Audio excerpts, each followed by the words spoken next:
sa balita, komentaryo, isyu, serbisyo publiko. Aksyon Radio! Sa Bacolod, Aksyon Radio! Aksyon Radio!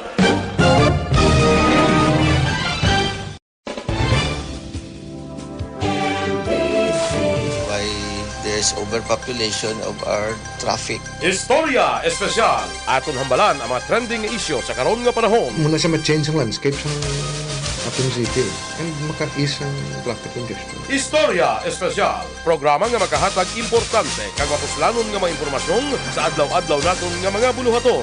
Istorya Espesyal. Las 8 tungtong las 9 sa aga kag sa kadomingo. Dire lamang sa Aksyon Radio Bacolod. Kag karon, yari ang inyong mga alaga. Good morning, syudad sa Bacolod. Good morning, Negros Occidental. Good morning sa malabutan sa atong ating subong aga. Welcome sa isa naman kay episode sa atong programa Istorya Espesyal. Dili gihapon sa DYEZ Action Radio. Kaupod sa inyong kubos kaalaga at konsehal Israel Ising sa Langga. Today is July 12. Dugay na panghunos lang ang mga inadlaw, no? Kadasig sang mga inadlaw. Ligad lang nag-December, tapos nag-New Year. Dason mga February naglapta na ang issue about COVID, and then nag-ECQ sang March 15, and then grabe kadamo sa mga hitabo until na lift ang ECQ, although ongoing gyapon sa subong ang pagtaas ang cases, no. But almost back to normal na ang tanan, although this is the new normal. Meron na kita sang face mask, no, dapat sanitize kita nga ato niya nga kamot ato yung galingon, careful na kita sa mga pagkaon, sa pagdeal sa ating mga sa mga tao sa palibot nato, no. This is the new normal and mahidlaw agid sa normal nga life, no. But things happen for a reason, hambal ganin ko, no. And subong tanan naga-observe na gid even sa mga salakyan, even sa mga malls, no. Naga-observe gid sa tawag nga social distancing, sang pagsuksok sang mask, paghalong gid, no. Kay ang COVID ara lang siya sa palibot, no. Hindi ka kapakot kung sino kag san-o siya salakay, no. But subong aga may ako diri few important nga mga topics na gusto i-discuss, no. Ang after sa COVID, damo naman sa mga activities, damo naman sa mga issues na nag-arise. And abako this Sunday, spend siya anay para discuss ang pila ka mga importante man yung mga hitabo dili sa ating pungsod, no? Together sa pagtubang naton sa pandemic. And I think one is ang prangkisa, no, sa ABS-CBN, ang pinakaginaistoryahan gid subong, may duha ako diri subong ka bisita, pero dugay later ko sila i-introduce, no. Pinaka talk of the town, hindi ka talk of the town, bilog nga syudad, bilog nga pungsod, kag halos bilog nga kalibutan, no. Ang ang hindi pag-news ang franchise ang ABS-CBN, no. Isa sa pinaka dako, no, giant network, halin sang una, way pa na bata siguro sini asa subong. Waay gin-renew ang ilang nga franchise ligad, no. So kada ko isa nga issue, kadamo sang apektado, kadamo man sa nag-react man niya in favor sa hindi pag-renew sa ilaya, no. May nagkakabasahan man kita nga opinion nga nang magin violate sila, no, magin violate sila nga lahi, and sa part naman niya sang network gasinggit mas layang akong may mga violation, dapat may penalty, no, i-sanction. Closure is not the answer because sa sining nga sitwasyon, sa sining nga pandemic, kadamo sang ginaproblemahan naton, kadamo sang may isang trabaho, kadamo sang pigado. That's why ganun provide ang government sa mga SAP na bala. Kaya ang SAP that is intended sa mga nawad ang trabaho. So gagasto bilyon gapangutang diyan ng government para masustener ang pagpangabuhi sa mga Pilipino, which is really good, no, nga ang gobyerno kapangita gid way nga masustain ining pagpangabuhi naton. But kung kuan mo trabaho ang 11,000 ka mga empleyado, isa ka dyan yung network, problema ka na naman, no? Problema ako mo naman yung paano mo naman sila sustainer mo, example, ECQ naman, for example, but of course, you have to provide para sa ila because mabilong in sila sa mga nawadaan trabaho, no? And plus, ang ABS is one of the biggest contributor. And kung ibuksan lang mind tabla, one of the biggest contributor kung tax sa pag-istoryahan, no? Kung isa sa pinakadako ang nag-contribute nga network sa bilog ng Pilipinas is also this network. So may duwa ka side, no? May mga reasons man sila kung why mas sila nag-agree hindi pa gininyo ang franchise ng ABS-CBN, mayroon man niya nag-support, no? Amo tong stand ko wala ligad, last lang ako yati, being a government employee, ginarespeto tayo ang stand sa aton yung mga kongresista, sa aton yung mga sa committee, legislative franchise committee, no, nga decision, ilan na decision niya, no, amo na yung vote, although, personally, hindi ko ma-imagine ang angle, kaya pamati ako sa hearing mo, almost tanan nga questions na answer nasabat, na justify, no? And amo to gina-appeal nila, pag may kakulangan, pag may diferensya, i-sanction. Amo gid dapat mo kung may sala, kung sa mga crime pa pala kung nakasala ka, sakay kaso. Dapat may penalty ka nga hatag i-sanction bisila be. But closure hindi na siya sabat, no? Hindi siya solusyon. Kaya hindi wala ka na chance nga man tsakto mo pang tanan, no? Kung just in case man niya ma-prove nga may sala agid man. Just like sa aton diri sa government, no? Kita sa government ya. Ako I must admit damo gyud man tay kakulangan niya, no? And kung tulokon mo in general ang government, damo man niya sa mga kapalpakan man niya may that's why mga issues of corruption, diba? Mga issues of sala ang mga decision, sala ang mga priorities, sala ang sang budget. Kung amod na ka-harsh ang pag-decide, kagipasiraman ng government, daan man trabaho ang tanan yung government employee, I think hindi siya fair. Because may ka na chance nga, inchakduhon mo ang tanan. So, I think amod na siya ang gina-appeal sa aton niya sa siningan network. As much as possible, tani, kung may kakulangan, kung may sala or may violation, isanction. Kaya kutulokon mo, ang tanan, ma-correct man na siya mo, eventually, mas madugang ang problema problema kagid sina. I mean, I cannot imagine kung hindi matabo sa pamilya sa 11,000 kay mga empleyado or less. Bisan 5 ganida, bisan let's talk about 11,000. Bisan 5 pulo or 15 nga mawadaan sa trabaho sa amo sini nga crisis. Batsyag kagid na ya, mabatsyag kagid na ya for them ya. Galing kay ako ang principle ko ya, everything happens for a reason. Buhay tayo kabalo kung nagkakatabo ang mga butang-butang sa palibot, dili sa kalibutan, but may control he's in control. So kung tanan nahimo na naton diri sa duta kuno kag hindi ta maintindihan hatag ta sa tanan let him decide. Kay kung siya na mag-decide mas powerful na siya, and sa punta sa tanan may wisdom na siya nga gusto man ipakita sa aton tanan, no? But isa sa ginaistoryahan gisubong pinaka dakong issue of course bilog nga Pilipinas is amo sini no ang pagpasira sang isa ka network nga nag-exist na for many years, no? Next nga check naton dire is ang litrato sang check actually sa page ni sang Action Radio, no?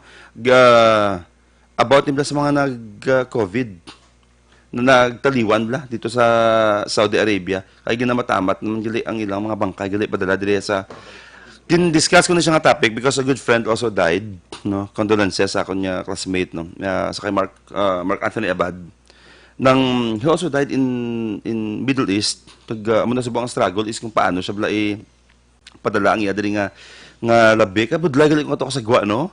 Kag mo na matabo si mo bala either hospital ka or ano matabo si mo didto because like the family and agency na to nagaprocess mo didto, but ina-extend man naton ang aton niya simpatiya sa tanan niya mga Pilipino nga arama didto no nga napiktuhan sang COVID or may naglatabo man niya nga mga circumstansya sa gwa. Nakita ko gid ang struggle dire kung ano gali ka budlay, no? Kung may ara ikaw ya sang may insidente ito yung matabo si mo sa abroad kabudlay-budlay gid tama, no? Especially ikaw to pamilya ya, and I hope syempre kag man yang ari ka dire usually bulan siya before mapadala dire ang imo bla nga labi bla, no? Kalo gid na masakit-sakit gid sa parts ng family. And another update na gusto ko gali i-discuss, ang Biosafety Level 3 nga molecular laboratory sa Corazon Locsin, Montaliban na Memorial Regional Hospital, dili lang sa tupad naton, agin inagurahan na kagapon. No? Pag-start sa ato niya pandemic, isa sa mga naging problema, naging tubang gid naton is ang pagbasa sang test, sang COVID nga result. Because diri sa Bacolod and the Negros, and actually ang bilog ng Pilipinas, pag-start kita sa COVID, dependent kita sa Makati. Amo lang kita makabasa before, until gin-extend ini siya nga mga laboratory sa Visayas and then sa Mindanao. So may isa kita diri sa Iloilo, kung manibla ang sa DOH Region 6, amo ni nagabasa before. But nagakos siya gyapon trouble. Isa sa mga example is atong nagbisyo ang ilang laboratory, halos tanan nga mga OFWs no and LSIs nagsuffer gid sang paghulat because dependent ka dito mo. So eventually nagabuhi sila diri isa sa Silay no sa Teresita and diri sa Bacolod, ang syudad sang Bacolod headed by Mayor Bing Leonardia. Belated happy birthday, Mayor Bing, birthday kadi sang Friday, no? Kagang si Vice Mayor El Cid, si Kong, kagang mga membro sang konseho, mga uptanan naton dira. In partnership sa Corazon Locsin, sa kay Dr. Drilon, who is also very dynamic, no? Grabe man ang leadership, grabe man ang pagkita ang leadership all throughout sang pagtubang sa krisis sa pandemic. Come up man no so isa ka proyekto nga maghahatag man solusyon sa problema naton diri sa syudad sa Bacolod. And now yesterday inaguruhan na ang Biosafety Level 3 nga molecular laboratory sa Corazon Locsin no. And sunod sa kay DOH Regional Director Convocar maghatag ang ahensya sang 5 million pesos in financial assistance para sa biolab. Ang matapos ni ang tanan niya mga i-test natin dire, no, sa COVID, dira na siya basahon sa Corazon Locsin. But silingon, kung suspect ka, for example, or ikaw isa ka sa mga PUM, person under monitoring, or PUI, under investigation, kung i-check ikaw, kung i-test ikaw, i-swab ka through RT-PCR test, ang result hindi na magulat dito sa Region 6 DOH. Ari na diri subong ari na kita sa Bacolod no nag-allocate pundo ang syudad sa Bacolod kag si Corazon Locsin gin partner nila and now open siya sa aton yung mga result diri sa Bacolod no. And I think hindi naman Bacolod no do open mas lagani sa iban pagid no. But while abot sa swab RT-PCR test damo pag hindi siya kun magina-offer bay ko lang gid na nakuha no bay ko lang lista ligad pero damo pag hindi ko no sang gina-offer ang ining biolab na ginbutang diri sa syudad sa Bacolod and of course we're very thankful ako personally because ako nag-handle sa OFW. Si Councilor Cindy Rojas nag-handle sa LSI. Ang ako is OFW every night or early morning kaabot ti gyapon niya no. Damo gid gyapon nagaabot 25, 35, 19, 8 damo gid almost every night nagaabot ni OFWs. And damo man yung mga resulta nga itong gina-expect. That's why this is really good thing. Dako ni siya nga butang, dako ni siya nga contribution no? Para sa syudad sa Bacolod, yung may biolab na kita nga aton para mas madasig ang pagresponde naton sa COVID-19 yung mga cases diri sa syudad sa Bacolod. No? And especially sa aton yung mga LSI man, kadamdamo gyapon LSI mo. I-mention ko na lang gali ang APOR. No? Mayroon diri, I think dapat matsindihan sa aton yung mga pumuluyo. No? Ang APOR, ang OFW is overseas Filipino workers. No? Ang LSI is locally stranded individuals. Ang APORs, authorized persons under residence. No? Buot silingon, amo yun sila, ang may mga transaksyon diri sa syudad sa Bacolod, pero hindi sila LSI, hindi sila stranded. Example, may ara ka project diri sa Bacolod. No? You're from Manila, and then may project ka diri 3 days lang. So, paano na sila address? Hindi mo na pwede hindi mo na sila pwede i-quarantine. Because, pag halin na sila ng company dito sa Manila, pag endorse na nila dito sa Bacolod, yung may project sila, gin-test sila dito nga daan. I think daw mo na sa ako niya pag-ichindi. And ang mahandle, sang ato niya apor, no, is, gina-confirm ko pa, but I think, ihatag ini siya sa ato niya SK Federation Office, no? Headed by SK Federation President Aisha Villaflor. No? I think sila ma-handle sang apor. Kaya nga, ay damo gid. So, mo gin-hold anay, 2 weeks. For sure, may diya kamo sila. National to siya ang nag-instruction, gin-hold siya anay. But, sigurado, gid yung ma-resume na siya. After 2 weeks, no, ma-resume na siya. So, alain ang pag-address sa ato niyong OFWs, ang amon so far, smooth ang aton pag-abaton because hindi na siya as massive. Kaya bati ko sa Manila, subong, ang Japan, ang Hong Kong, ang iba niyang mga pungsod, even ang cargo, ng mga seaman, nagsakay na, balik. Kamatamat na sa subong niya, hire naman niya tao ya. So, ang iba niyang mga seaman, nato yung mga utod, yung mga FWs, iba niyang mga overseas worker, why nagpulit dito sa Bacolod? Ato na to sila ya, sa Manila. Nagstay na gilang to sila ya, and then the moment mag-open ng ilang company, sakay sila balik. So, that's why hindi na siya as massive as a month ago or 2 months ago, no, ang arrival sa aton din mga OFW. But they were very thankful nga waay gid sang local transmission from OFW. No, amo lagi nang isa ka kabutang sigurado gid ko waay taya sang local transmission coming from our OFWs, no? And and another thing before naton dire i-discuss ang aton naman yang gusto nga bisita, hindi ba lang dunalo gid ba sang bata ang bahay nga ginhimusla, no? Sang duwa ka pulis ni, no? Ayon, ang duwa ka pulis ni bala, no? Grabe man subong ng issue about sa itakal ko nagil lang siya about sa debate or argument about ano gibilang tsakto, ano bilang root sang rape cases dito sa Pilipinas. Kami nagahambal nga because sometimes ka-inviting sang porma sa mga kababaihan. Pero ang mga kababaihan naman yan, ano man sila yan, naga-contest man sila yan, nga, hindi na sa bayo. Sa mind na yan, sa orientation na isang tao, bisa ano pa daya ka sexy sang bayo, sang mga kababaihan, kung why kaya instinct ka mang rape? Why ginaya? Pero may mga point of view naman niya, nga i-discuss na dugay-dugay, no? May duwa ko di ka bisita subong, lain ng topic, pero i-discuss ko sa inyo, ini nga topic, ng mga ilang opinion. Naintindihan mo? Konti lang. One of my guests is actually, you're from Manila, no? Yes. It's from Manila. So I was actually talking about, my last topic before we discuss about your concern, is about the argument between the group of women who are actually being accused na pag nagporma yung babae, na sexy, for example, they most likely they're like inviting parang instinct of men. That's why rape cases daw occur sometimes because of the way they dress nowadays, yung mga millennial po natin. But here comes a group of women who are actually trying to contest and question that impression na it's not really with the dress, with the kind of porma na sinusuot ng mga kababaihan. We should always train and orient our men, our gentlemen, to always, think properly how to deal with that kind of forma. Kasi daw yung rape is nasa isip eh.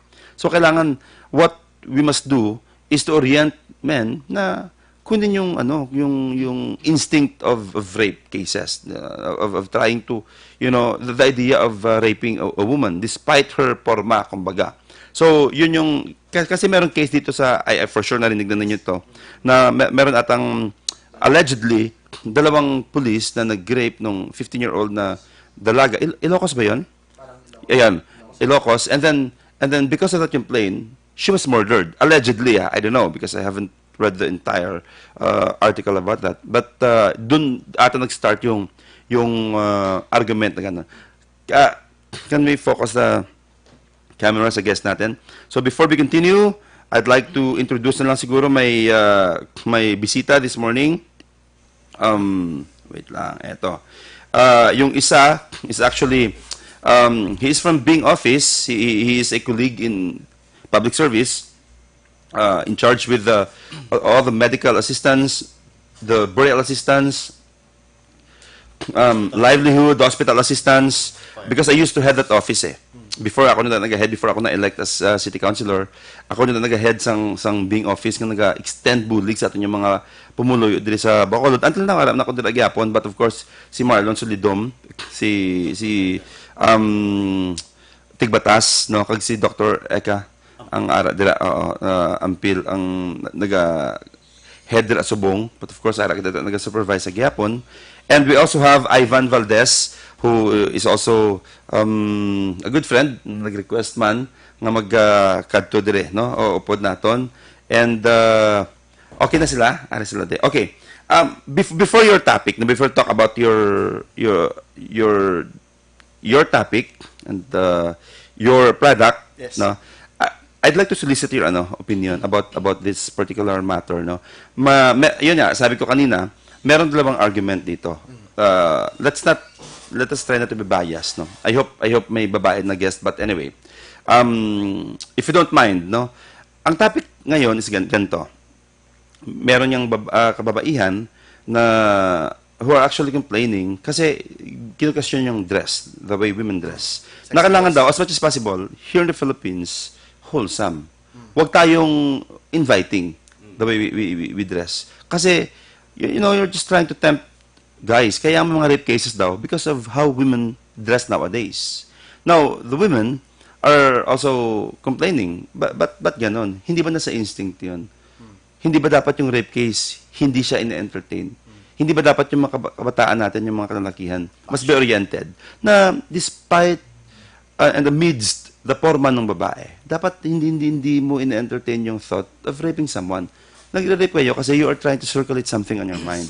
So parang meron namang point, no? Meron namang point, both sides. But sa inyo, for example lang, sa Mel, anong stand mo dire? Banta mo. Yes, good morning, Councilor. Opo, natin diri subong si Romel Pardilla and si Ivan Valdez, no? Mel? Good morning, Councilor. But before Councilor maghambal, mga ngayon pa na respeto man sa mga pumuloy sa Bacolod, mayong aga sa tagpalamati sang Action Radio.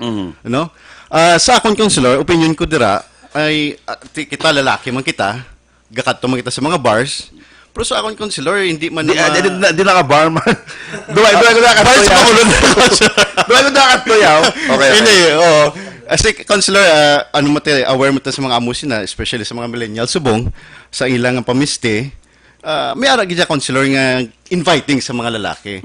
Pero, kung educated ka klase lalaki, wala na si mo, paminsaron. Unless, kung ikaw, ang upbringing sa family mo, kag ang paminsaron mo, medyo may problema, cause ang problema kita. So, aragyan sa mind yapon sa tao. Aragyan sa mind, oo. Pero, question lang, kung masyado ka sexy, publicly, ang babae, may kung ikaw like dito perspective yes, Councilor. So, inviting gid man siya. Inviting, Councilor. Hindi ko ma-deny na makambal ka nga, maka-appreciate ka sa babae. Pero until dra lang. Pero kung makahimo tas ang malain nga paagi, it's a different way na. It's a different game ball na. Correct. Pero para sa aton lain na So meaning like okay ka mo ya kay mature ka mo. Yes, pero kung hubin ka kag makita mo tuod nga do ka shadow gid ka sexy bi sa iyabi nga pormabe or ka alluring gid bi ka tama sa iyabi.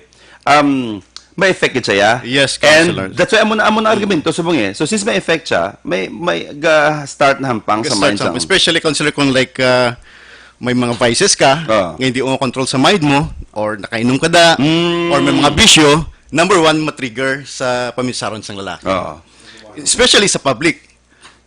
Like galakat sa dalan, isahanon, kag grupo ka mo nakainom, posible, Councilor, may matabo. So you would still encourage nga as much as possible ang babae tani wholesome gid. Yes, kung ara ka Councilor. sa public, as much as possible. Ibagay nila, Councilor, yung forma sa right place nga ilang. Correct, sa lugar. Sa lugar. Ivan, what about you, Ivan? Actually, medyo hindi ko pa siya naintindihan kasi I'm a pure Tagalog from Nueva Ecija, but I stay in Manila. Pero yung sa issue po, Councilor, hindi na po ako babate, baka magkamali ako sa salitang Ilonggo. So, good morning na lang to everyone. So, sa issue na yun, actually, dalawa lang po yung nakita kong loophole o yung kadahilanan.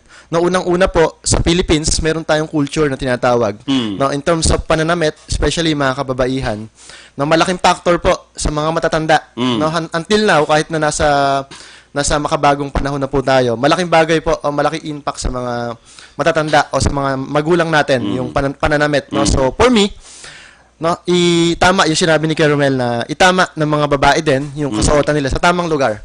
No, so hindi ka naman siguro pupunta sa palengke ng, 'di ba, ng naka-spaghetti or naka-backless. So kabastos-bastos po talaga 'yan.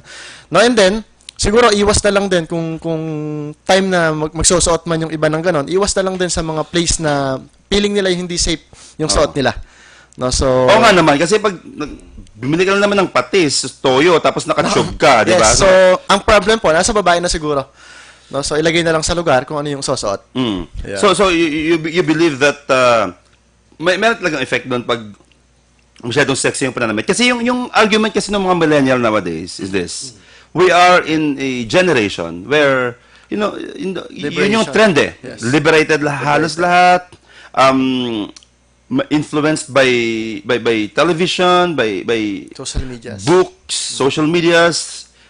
Eto kami ngayon eh. So is it a reason for men na mag-entertain ng idea of raping someone simply because this is how we dress? Yun niya ata yung nagiging topic ngayon. But if you don't mind me asking, Romel is married. You are Single. single. Oh, so at least different perspective. Yes. So sabi mo rin ngayon, which is really true, normal, na pag masyado namang sexy is really inviting, no? But not to the point of entertaining the idea of raping someone. That's too much, I think, no? And but sa perspective mo, you're from Manila, you're from Nueva Ecija. And I think in Manila mas liberated sila. Yes. What kind of woman do you plan to marry someday? Do you still prefer someone who is conservative talaga, even sa pananamit? Or you don't mind if she's liberated? Yes, napakagandang tanong po, mga konsehal.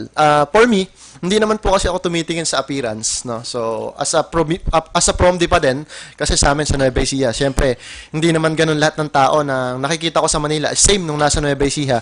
No, so, for me, bumabase pa din po talaga ako sa ugali nung babae. Hindi yung magandang pananamit, no, and then hindi yung nakikita ko sa unang kita ko sa kanya or mga times na nakikita ko siya na maganda, hindi po doon, no. So, bumabase pa din po ako sa kung ano talaga siya. Yun, totoong siya. No, kasi so today actually sa panahon natin ngayon, sobrang dami, no? Sobrang dami, hindi naman sa pang-discriminate, pero napakadami nung naiimpluwensyahan ng social media, especially in Facebook. Yeah. No, so napakadaming posts, napakadaming TikToks. Hindi ako galit doon o hindi ako against doon. Kaya lang po, minsan wala na sa lugar. No? Wala na sa lugar yung ayos nila. Minsan nakatupis na lang, Tama. diba? So, yung social media naman, yung gumagamit ng Facebook, hindi natin alam kung anong edad 'yon, gaano kadami o gaano ka shape ba yung bata na nanonood o yung nakakakita sa kanila. No, so siguro wag po tayong bumase kung ano yung nakikita natin o yung magandang nakikita natin sa babae. No, as lalaki for me. Yan, pero And I must agree, no, with grabe ang influence ng social media sa buong. Yes. That's why yung parent is really having a hard time dealing with the values and character of our young people nowadays. Because grabe, in social media, lahat ng mean of entertainment nandun. Yung mga TikTok, I have seen several TikToks na talagang, Yes. alam mo, mag-jump, Yes. Tapos hosa, tapos biglang, tupis. nakatupis na, tumatalon-talon, and then, Counselor, sabi na, went boom daw, went boom. yun, went boom. Oh.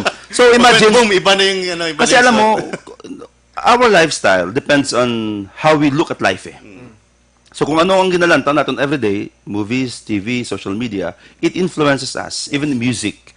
That is why we have to be, gina-adapt sa atong system. That's why to our parent, no, continue to struggle. Dapat hindi kami mag-surrender sa inyong kabataan sa buong simple, hindi kami makapoy, hindi nang balog yung permi, bala.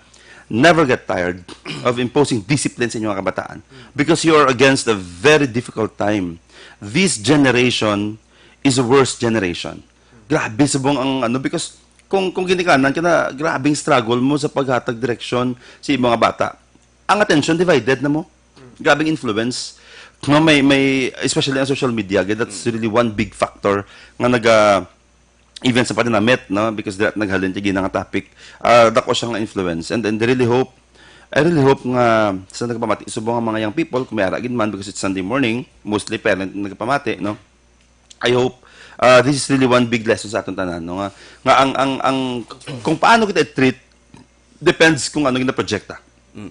When you go to public places, kung ano klase pananamit, karakter, panghambal ang ginapakita mo, expect nga mo man ibadag sa imo sa tao sa palibot mo, no? So yes, Counselor. In addition, Counselor, sa ginhambal mo, ang fear ko muna, Counselor, is right now ang generation lasang millennials sabong is amo ni siya pong ka grabe. So, na-think ko, what if ang generation sang mga kabatan on pagid subong. Like in the future, ano nagid ayan ng matabo kung wala sang parental guidance. So gina encourage ko tanan yung mga parents nga dapat ang discipline or ang Philippine culture nga dapat i-preserve gyapon para sa mga kababaihan. Correct, that's one. No? Because ang dalagang Pilipina is actually conservative eh. Oo. Kung tulokon mo, although influenced kita by Western, pero ang dalagang Pilipina is conservative. No? I think that's one good lesson. Okay, now Mel, let's talk about bulig ini nga gugma. Bing office. Kumusta ang Bing office? Sa mga nagpamati, sa buong pwede na discussan na sila, ano ni siya, kagdiin ni siya. Yes, councilors, ang Bing office or ang bulig ini nga gugma is under ini sa ating pinalangga nga mayor, si Mayor Bing Lunardia. So ara kita da sa NGC, so extension ini siya councilors ang DSSD, which is gabulig kita sa tanan nga mga may mga masakit, hospital, o kinalansang bulong sa Corazon Locsin. So continuous ang bulig naton sini. Before pa sa COVID, ari na ni siya since kapag pungko ni Mayor Bing nag-create ini siya nga programa para gid sa mga pigado. So do special siyang opisina amon sa ginahandle ko before. Yes, special siyang opisina nga gin-create na ni Mayor kag sang city para tanan niya nagamasakit. Tanan niya mga nagtaliwan because I mentioned burial assistance, medical assistance, tanan niya nagamasakit, operation, etc. Dili siya. Yes, makadto. May dalaganan nga bulig. Ang question ko lang isa mo ni Romel, paano nyo gindil ang pagtubang sa mga kablo ka prone sensitive ni siya ang COVID? And ang possibilities are kung sino ang weak immune system, like nagamasakit or may maintenance, dito siya makagat. Tama? Correct, Counselor. Ano nga mga measures yung observe ninyo para magkapatayon? Nagsige ni siyang Bing office despite sang COVID? Yes, Counselor. Actually, before and pag COVID, start ng COVID, follow kami sang protocol gid sang COVID. So use kami sang face mask, alcohol, kag especially ang social distancing. So every day gakiter lang kami pila ka tao para hindi magdamo ang tao sa amon office to prevent yung ang malatnan kasang COVID or masakit, especially sa mga katigulangan, sa mga nagamasakit dira kay ti ang kadto dira bulig, especially mga sila gina. So ang ilang immune system is very weak. So nag-prevent kami sang social distancing kag follow kami sa protocol para sa COVID at time. Nag-avoid kita basta mga possible nga mga masakit pero ang serbisyo nagsigi sa gyapon. Sige gyapon kay ti ang serbisyo ta mas more nagikakinalan ang mga pigado kang masakit during COVID kay ti wala nagit sa laganan. Kag wala nagit extra income ang iban. Correct. So, sige-sige namon. So, that's good, no? At least, ng ang serbisyo dire, nag-sige. Kasi nag-invite lang ako dire, para silang ko mawalan sa pumuluyo. Bilang nga programa, nag-sige sa igapon niya, extend ya, para sa ating malasakit yung mga auto dire. Councilor, inform ko lang, no, sa pumuluyo sang Bacolod, basi naminsan kamo sang COVID, nag-stop ang bulig naton, nagsigi-sige ang bulig naton. Although may mga instances siguro, nga wala kami naka-process in a very short time, it's because may mga subman kita nga gina-process under man sa DSSD. Pero pagkatapos ang DSSD nga sa SAP, nag-resume gidya ang bulig ini nga gugma para sa mga pigado. Okay. All right. And thank you for that, no, Mel? Yes. Welcome, Councilor. And I have another bisita dire. By the way, may nagka-comment dire sa aton nga discussion bala nga do actually legit siya, no? Ang iyang comment is depende sa upbringing sang ibalik ka tong topic na bla about sa pananamit bla depende kuno sa upbringing sang bata. Kung nag-impose discipline kag maayong values ang ginikanan sa iyang mga bata, bisan na naka-influence ang environment kuno ya, maging lifestyle kuno ya kung simple and conservative siya. No, gusto ko lang i-mention. Now, we have here Ivan Valdez, who is also our good friend, nga may gusto siya i-discuss ng product. I actually allowed him because, this is about colon cleansing. Yes. Although with all due respect, Ivan, pag hindi siya sang doktor, before gaka-discourage ito pag hindi siya endorsed by the doctor. But may mga food supplement nga personally nagte-take because I find it effective. So siguro depende naman sa pag-take ng katawan natin. But because nowadays, especially with gentlemen, colon cancer is very high yung rate dito. And when you mentioned about that, sabi ko, I'm interested to listen with your product. Can you give us a little idea about what do you call that? Detoxify. Detoxify. Yes. So, this is our product actually.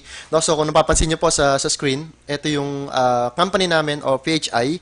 Then si Detoxify po, isa lang to sa product. No? So, ngayon, Ivan, gaano ka-importante ba talaga? No? So, Counselor, na nasabi nyo po kanina na nagtitake kayo ng supplement. No? So, depende rin talaga. No? So, hindi lahat ng ititake nyo, i-absorb o mabilis i-effect sa katawan nyo kasi depende po yan sa body chemistry. No? So, ngayon, Ivan, bakit ba kailangan talaga mag-colon cleanse? No? So, napakagandang topic. According sa mga expert po, no, sa Philippines and then sa buong mundo, malaking porsyento daw po pala no ng pagkakaroon ng marami at iba't ibang sakit ay dahil sa maduming colon. No, so isang dahilan po 'yon kung bakit nag-come up kami yung company namin sa detoxification product o pan-detox na product.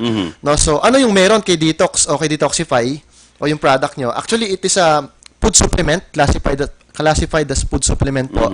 No, so hindi to katulad ng ibang supplement na tinake nyo before na meron siyang claim in terms of health.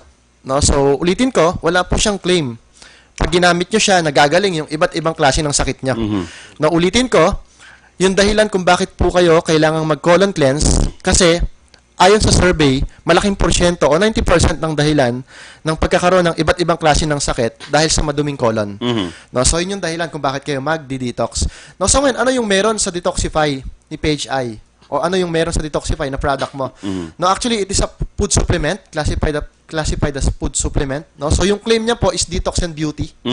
No, so detox, in a way na pag ginamit mo siya, if you are constipated, Counselor, as in talaga matutulungan ka niya.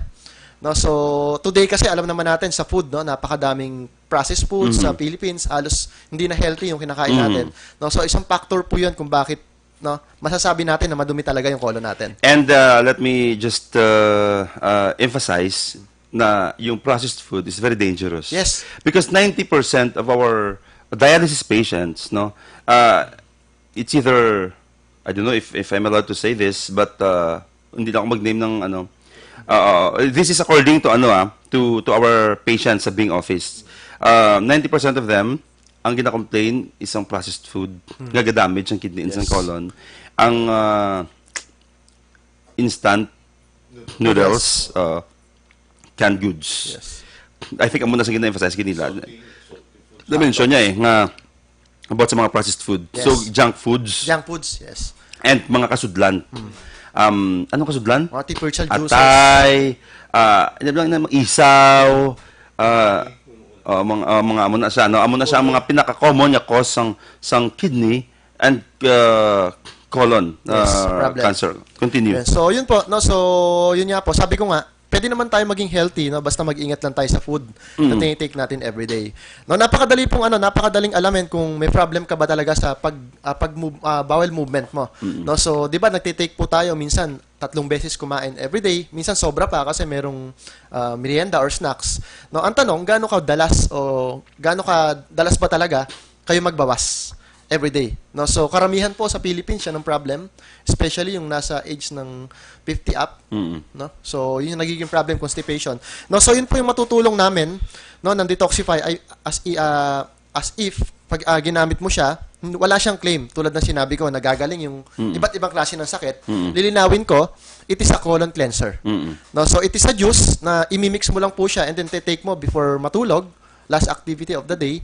And then paggising mo po, yung effect niya as in effortless. Madami and then maitim na poops. Then medyo may oil. Yun yung Because experience ng madami. it cleanses your colon. Yes. So parang whatever na mga pag nagkaon kita kadaan sa mga manok na bala or mga inasal na bala, may mga batok-batok na siya mo, matutokon mo, and that's very dangerous. Yes. Because hindi na siya ma-melt, hindi na siya hindi siya ma-digest ang atong lawas. Yes. And ang tendencies are negatipon as sa aton dira nga sulod.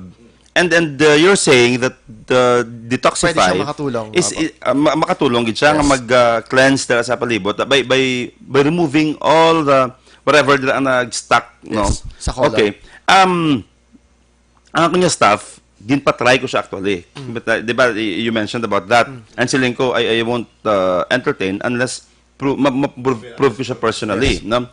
And ang isa ko ka staff, gintagaan ko siya, I think 2 nights ago, patisting ko man lang sa iya. And ang bawal movement siya kuno 100% gid ang Successful effective talaga. effective gid sa iya nga ka smooth gid siya tama, and then nang doon but sa ganyan gid nga medyo mamagaan, medyo suabe talaga yung effect sa kanya. Kaya nga sabi ko, sige, we'll try to listen to your product because that is also very sensitive. Yung colon cancer is very common here in the Philippines, di ba? Okay. No, so yun po. So cold water. Yes, pag minix nyo lang po siya, 200, yung isang sachet, yung 1 box po kasi meron tong laman sa loob na 10 sachet. No, so, kuha ka lang ng isang sachet and then mix mo sa 200 to 250 ml of water. Huwag lang pong hot water, pwedeng cold or tap water. And then, after mong inumin, no, sundan mo siya ng 1 to 2 glasses of water. Yan, so, wait ka lang 8 hours mula nung ininom mo siya, no, 8 hours, dun i-effect, no, so yung kinuwento nga po ng staff nyo, no, same nung mga sinasabi ng marami nakagamit.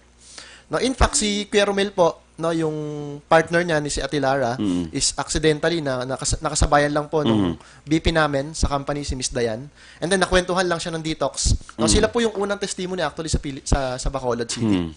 Yan, so, sila mismo. No, so Yung product mo is from Japan actually yung ingredients, pero dito lang po siya manufacture sa Philippines. And how long have you been your company Promoting. have been Actually, existing yung for detox, like how long na? Since 2016 po, ginagamit na to nung partner okay. ko sa company because I'm the president of this company, yung PHI. Yung CEO ko po, si Mr. Jalvin, no, siya po yung unang nag-take na to, 2016 pa. No, accidentally, na-share sa amin to ng isang Japanese, no, nasa Japan kami, kasi po, si Sir Jalvin, wala siyang gallbladder. No, so, yun yung naging problem niya, ng panunaw.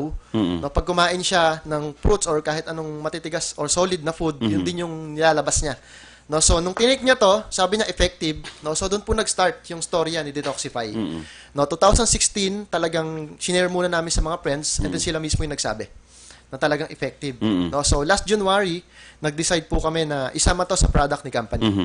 Yan. So, sa Bacolod alone, sa loob po ng 2 weeks, nasa going 500 na po yung boxes na benta. Okay. No, so, 500 yung gumamit. I think, napakalaki po ng porsyento ng nagsasabi na maganda talaga yung product natin. I'll also siguro I'll try that siguro mga baka bukas na rin, no? Yes, kasi please, been very busy this past few days eh. So masubukan. Iba yung na-try mo Na-try mo. personally. Apo. So, ayun po. No, so ngayon, siguro, mabilis ang discussion lang po. Ano yung meron kay Detoxify? No, so, meron po itong oil palm fiber, psyllium husk, and then yung claim niya sa beauty, meron po siyang royal jelly. No, na natapik nyo nga po kanina yung about sa COVID, no? So yung possible na pwedeng matulong ni Royal Jelly, yung isang ingredients po na to is Royal Jelly. No, that is antioxidant and then anti-inflammatory. Yeah, so yun po yung isang pwedeng makatulong, no? So sa pinagdadaanan natin pandemic ngayon. And then no, isang lesson lang din, isang napakinggan ko lang din po sa isang practitioner, sa isang professional, no, ang sabi niya, kahit anong take daw po pala natin ng iba't ibang klase ng vitamina or gamot, no, kung madumi daw po yung sirkulasyon, hindi siya ganun ka bilis ma-absorb ng body natin. No, so yun po yung isang malaking dahilan kung bakit kailangan nyo mag-take, no, o mag-colon cleanse before kayo mag-take ng kung ano-ano vitamina. Yan. So para mas ma-appreciate nung katawan natin, yung mga vitamins whatever, Yes. kailangan cleansed muna yung Yes. katawan natin. Yes, Kasi counselor. or else mag-struggle yung mga vitamins doon. Parang ganun ba yun? Yes po. Parang Oo. parang hindi siya ganun kabilis po ma-absorb, no? Kasi sa dumi ng katawan mo o sa daming dumi. That's No, why sa that's why you suggest na we detoxify. Yes, at least mag-colon cleanse po kayo. So, marami namang way, no, pero yung Detoxify, ito po yung isang sinasuggest namin na pwede nyo gamitin para at least ma-cleanse yung colon nyo. Yan. So, mix nyo lang, wala kayong iinuming tablet or anything na like ng medicine. Liquor di rin pwede. Hindi po siya pwede. Like kasi baka uminom sila and then kinagabihan iinom din ng detoxify. I suggest na wag na lang po siyang i-take kasi kontra po siya. No, kontra yung, especially ingredients na nandito. Kahit ano naman eh. Yes, kahit anong naman, supplements, no. So yun siya. No, so yun lang po, no. So hindi ko na patagalin. Okay. Para po mag-avail sa mga taga Bacolod po and then buong Negros, pwede po kayong Eto. Yes, pwede kayong mag-text, no. So siguro si counselor na lang po yung magsabi. Yes, to those na interested, no, maybe ito yung hotline nila na to those na gustong mag-order, it's 0917-5890-332. No, again, It's 0917-5890-332. Just in case na gusto nyong makinig or you're interested or gusto nyong bumili or whatever, ito yung hotline number. Yes. Okay. Thank you very much. Thank you, sir. Ivan, and thank you, Romel. Yes, Counselor. For your Thank you, time. son. Welcome. Mga palangga, it's already 9:01 and ang programa is only 1 hour lang siya pero gakabitin kami ni at times, no? Keep safe. Always remember nga ang COVID ara gyapon sa palibot. So observe gyapon social distancing, mask kita sa gihapon, ano gid sa aton mga kamot no ng alcohol gid sa gihapon, isanitize sa gid nato kalingon because ang COVID maabot ang tiyempo mo dula ni siya. But kung ikaw way gahalong nagupod kita dula sa iya no. So dapat alive kita no until na-witness naton tanan ang pagsulod sa COVID. Dapat pagkadula sa COVID ma-witness naman gyapon by staying alive, no? It's Sunday, don't forget niyo magsimba, no? And banding sa inyong family. Madamo gid salamat kita liwat next Sunday diri gyapon sa inyong programa Istorya Espesyal. Kay hupod gyapon sa inyo kubos nga alagad kun si Hal Israel Ising sa Langga. Sa Bacolod, Aksyon Radyo.